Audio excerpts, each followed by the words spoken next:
हुआ तो कहते हैं झड़ गई पूंछ, झड़ गए रोम, पशुता का झड़ना बाकी है। अर्थात बाहर से तो अपन सभी लोग सुधर गए हैं, लेकिन ये जो भीतर में मन बैठा, ये जो हमारे जो विचार बैठे हैं, इनको संस्कारित करना आवश्यक है। विद्यालयों, महाविद्यालयों, विश्वविद्यालयों में जाकर, कुलपतियों के पास जाकर के हमने बाहर से तो शिक्षा ग्रहण कर ली, पर मन को अभी समझना और समझाना बाकी है। बाहर की दीक्षा हो गई, पर अंतर की दीक्षा अभी तक बाकी है। तो झड़ गई पूंछ, झड़ गए रोम, झड़ गई पूंछ, झड़ गए रोम, पशुता का झड़ना बाकी है। बाकी सब चीजें बिखर गई हैं, उतर गई हैं, पर पशुता का झड़ना बाकी है। बाहर तो संवर लिए, मन अभी संवरना बाकी है। भीतर से बदलना अभी भी आवश्यक है। और जैसे ही कोई व्यक्ति ये समझ लेगा कि मुझे अपने मन को, अपने विचारों को बदलना है, भाई मन को और विचारों को बदलना ये जीवन के कल्याण की बात हुई कि कोई ऐसी बात हो गई कि लोगों को गुफाओं में लेकर जा रहे हैं। मन तुम्हारे साथ है। तुम सोचो कि मन अगर गलत रास्ते पर जाएगा तो परिणाम क्या होगा, और मन अगर अच्छे और सकारात्मक दिशा की तरफ जाएगा तो क्या होगा। मन के भीतर अगर दुर्विचार पैदा हो जाएंगे तो कंस और गॉडसे का जन्म हो जाएगा। मन अगर संस्कारित हो जाएगा तो वही कृष्ण और गांधी बन जाएगा। कुल मिलाकर के ये मन के जो विचार हैं, ये अच्छे रास्तों पर चलने और चलाने की बात है। इसलिए जैसे ही हमारे मन में गलत विचार उठे, महावीर ने बहुत अच्छा शब्द दिया है, और वो है गुप्ती, अर्थात गोपन कर लो, नियंत्रण कर लो। क्योंकि मानव मन है ना अपना, तो अपनी जो प्रकृति है उसमें दोनों तरह की संभावना रहती है, अच्छी और बुरी। इसलिए दुनिया में जब भी कोई फूल पैदा होता है तो केवल पौधे में फूल नहीं लगता, कांटे भी जरूर खिलते हैं। तो अपन सब लोगों के जीवन में भी फूल और कांटे, शूल और फूल दोनों ही रहा करते हैं। शूल हमें उनको संवारना है, फूलों की तरफ बदलने का प्रयत्न हमें वो प्रयत्न करना है कि जिससे कि हमारे कांटे फूलों की तरफ तब्दील हो, हमारे गलत विचार सद्विचारों की तरफ आए। हो सकता है किसी के प्रति नफरत के विचार हो सकता है किसी के प्रति घृणा के विचार हो सकता है किसी के प्रति विद्वेष के विचार उठें, दुख दौर्मनस्य के विचार उठें, गलत विचार उठें, हत्या के विचार उठ जाएं, आत्महत्या तक के विचार उठ जाएं। पर जैसे ही गलत विचार उठे, हमें अपने मन को समझना चाहिए। अगर आदमी 2 क्षण के लिए भी अपने मन पर गौर कर दे तो इंसान अपने गिरते हुए मन को मात्र 2 पल में बदलकर अच्छे रास्ते की तरफ ला सकता है। आपका ये कहना बिल्कुल मुनासिब है कि हम लोग अपनी तरफ से गुप्ती का उपयोग करते हैं, अर्थात अपना गोपन करते हैं, नियंत्रण करते हैं, सुधार करते हैं, लेकिन इसके बावजूद मन वापस उस तरफ बह जाता है। इसी का नाम तो जीवन का संग्राम है कि यहां पर हार जीत का यही तो खेल चलता रहता है कि अपन सब लोग एक ऐसे दोराहे पर खड़े रहते हैं जहां पर मन कभी कहता है इधर चलो और कभी मन कहता है उधर चलो। यही तो इंसान के लिए बुद्धि रूपी सारथी की आवश्यकता ही इसीलिए है कि व्यक्ति पुनः पुनः अपने मन पर नियंत्रण, अपने मन पर संस्कारित करने के लिए अपनी बुद्धि रूपी सारथी का उपयोग करता रहे। अगर हम बुद्धि रूपी सारथी का उपयोग नहीं करेंगे तो जरा बताओ कि लगाम है, लगाम को ज्यादा कस लोगे तो क्या होगा? घोड़े रुक जाएंगे हैं? लगाम को अगर हम ज्यादा कस लेंगे तो घोड़े रुक जाएंगे, और लगाम को अगर बिल्कुल ढीला छोड़ देंगे तो घोड़े अनियंत्रित हो जाएंगे। इसीलिए तो जीवन में संयम की जरूरत होती है, तब त्याग की जरूरत होती है, व्रत नियम की जरूरत होती है, मर्यादाओं के निर्वाह और पालन की आवश्यकता होती है। इसीलिए तो भाषा समिति, काय गुप्ती, इस तरह की जो बातें आती है उसका उद्देश्य यही है कि व्यक्ति पुनः पुनः बुद्धि रूपी सारथी का उपयोग करता रहे। क्या आपने कभी ये सुना है कि एक बार सारथी ने बस लगाम खींचे और घोड़े को चला दिया, क्या वो वैसी गति में चलता रहेगा? सारथी का मतलब है समय समय पर, हर मिनट 2 मिनट पर अपनी लगाम पर ध्यान देता रहता है कि मेरी लगाम बराबर सही है या नहीं है, कहीं ज्यादा कस तो ली नहीं गई है, कहीं घोड़ों ने ज्यादा खींच तो नहीं लिया अपनी लगाम को। इसीलिए तो बुद्धि रूपी, ज्ञान रूपी, बोध रूपी, संबोधि रूपी सारथी की आवश्यकता होती है।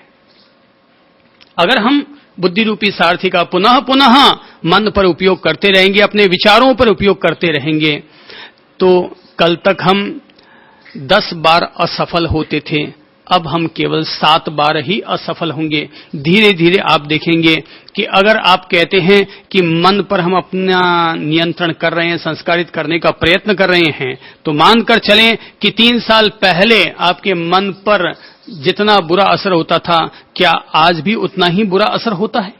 क्या उसमें सुधार हुआ है? अगर सुधार हुआ है तो इसका अर्थ यह है हम अपनी बुद्धि रूपी सारथी का अपने मन और इंद्रियों के घोड़ों पर ठीक ढंग से नियंत्रण कर रहे हैं। करत करत अभ्यास के जड़मति होत सुजान, रसरी आवत जात तैं सिल पर पड़त निशान। करते करते करते करते माना कि मन भटक जाता है, माना इंद्रियां कभी गलत रास्तों पर जाने लग जाती है, पर फिर हम अपने आप को समझाते हैं, नहीं तुम्हें ऐसा नहीं बोलना चाहिए, तुम्हें ऐसा नहीं करना चाहिए। हम फिर उसको सही रास्ते पर लाते हैं, फिर वापस वो चला जाता है। भाई घोड़े हैं अब, ये सब तो हैं, घोड़े हैं अब, ये कोई प्रशिक्षित घोड़े तो है नहीं, ये कोई ऐसे घोड़े तो है नहीं कि बस जैसे कि पुरानी कहानियों में घोड़े का जिक्र आता है, उस घोड़े का नाम था जिनदास का घोड़ा। कहते हैं जिनदास, उसके पास राजा का दिया हुआ एक घोड़ा था। उस घोड़े को उसने इस ढंग से प्रशिक्षित कर लिया था कि वो केवल एक काम के लिए उस घोड़े का उपयोग करता कि सुबह निकलता, घोड़े पर बैठकर, जैसे घोड़े पर बैठता एक एड़ी मारता, एड़ी मारने के साथ घोड़ा रवाना हो जाता और सबसे पहले वो जाता कबूतर खाने की तरफ। तो वहां जाकर के वो जिनदास कबूतरों को दाना डालते, फिर आकर के घोड़े पर बैठ जाते, एक एड़ी लगाते और घोड़ा फिर रवाना, और वो घोड़ा पहुंच जाता सीधा मंदिर में। वो अपने वहां पूजा पाठ करते कि फिर वापस आके चढ़ जाते, फिर घोड़े पर एक एड़ी लगाते कि घोड़ा फिर रवाना हो जाता और संत महात्माओं के, ऋषि मुनियों के यहां पहुंच जाता आश्रम में। वहां जिनदास संत मुनियों के दर्शन करते, गुरुजनों की धोख लगाते और एक एड़ी मारते कि वापस वो घोड़ा चल करके घर की तरफ पहुंच जाता। तो रोजाना की आदत पड़ गई, घोड़े ऐसे शिक्षित और प्रशिक्षित हो गए, बस एड़ी टच करने की जरूरत थी और घोड़ा अपने आप ही उसी रूप में चलने लग जाता। कहते हैं कि एक दफा किसी विरोधी राजा के मन में यह भाव उठा कि यह घोड़ा बड़ा प्रशिक्षित है, एड़ी टच करते ही चल देता है, तो बोले इसको लूट लिया जाए। एक आदमी नियुक्त किया गया, तो वो आदमी उनके यहां नौकरी करने लगा, जिनदास जी के यहां। और एक दिन मौका मिला तो वो घोड़े पर बैठ गया, एड़ी मारी कि घोड़ा जाकर के सीधा कबूतर खाने पर रुक गया। उसने एक एड़ी और मारी, घोड़ा फिर रवाना होकर के मंदिर पहुंच गया। उसने एक और एड़ी मारी तो वो जाकर के सीधा संत महात्माओं के आश्रम में पहुंच गया। उसने एक एड़ी और मारी, वो घोड़ा लौट के घर पर आ गया। तो घोड़े प्रशिक्षित, ऐसे घोड़े तो हर कोई नहीं होते कि इतने प्रशिक्षित हो जाएं। हां, अगर हम अपने घोड़ों को इस तरह से अगर प्रशिक्षित कर लें तो बात अलग है कि एक एड़ी मारी और हो गया काम है। वो बेटा बाप का कहना नहीं मानता, पर कुछ लोग होते हैं, इसलिए तो उनको विनयशील कहा जाता है। उत्तराध्ययन सूत्र में विनीत किसको कहा गया? जे इंगियागार संपन्ने से विनी एत्तिवुच्चई। उत्तराध्ययन सूत्र में क्या है? जे इंगियागार संपन्ने, जो इंगित आकारों को अर्थात गुरु के एक इशारे मात्र कोई जो समझ लेता है उसी को विनीत शिष्य कहा जाता है। 3 तरह के शिष्य होते हैं। एक तो होता है जो इंगित मात्र को समझ लेता है, दूसरा होता है कहो तो समझ लेता है, तीसरा होता है कहो तो भी नहीं समझता।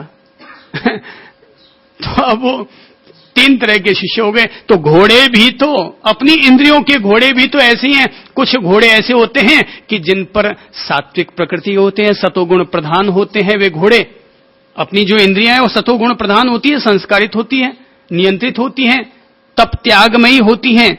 तो वो इंद्रियां अपने घोड़ों की तरह फिर हां उतना अपना सिस्टम से काम करेगी, उतना ही देखेगी। कुछ आंखें नियंत्रित होती है, कुछ लोग कम बोलते हैं कुछ लोग किसी और की निंदा आलोचना होती है तो वहां से खड़े होकर के कहीं और चले जाया करते हैं। तो ये क्या है?